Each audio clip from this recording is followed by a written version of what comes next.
Tang ki jing kynmaw hangin yai sa ya jing ye trong ni kabla mong wat la sha jing ai sha ba ngam laban yo hi ngam tip kum no sha to ba philom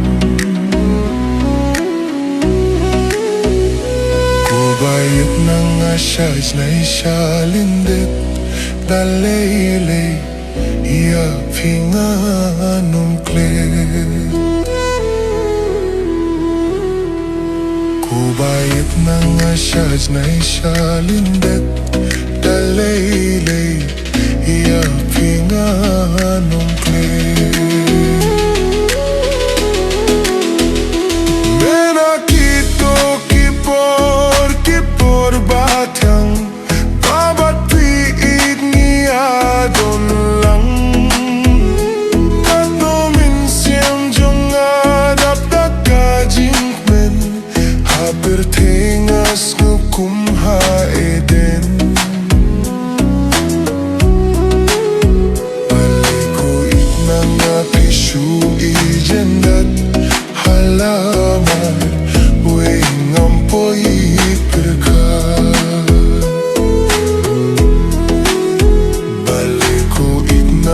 pishu ijendat halamar weng ampoy perkar Shai menta king bapi sa fishong ngakwa bantip shano pidon Nadu kito kipor bapi ijendat haduh mentang adang yai a Klinki daw si siyang adas nyulingo Pihun se mo nangabalendit no Klinki daw si siyang adas nyulingo Pihun se mo nangabalendit no Kubayet menta shai bapidon aleno siyang atuan paibian Kubayet menta shai bapidon aleno siyang atuan paibian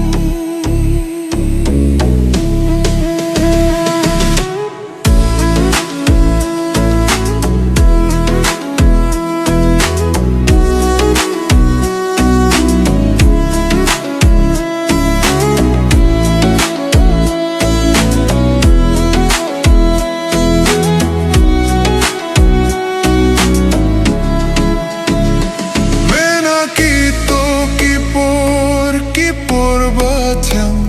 babat piid niya don lang Kat no men sim jong adap da ka jing men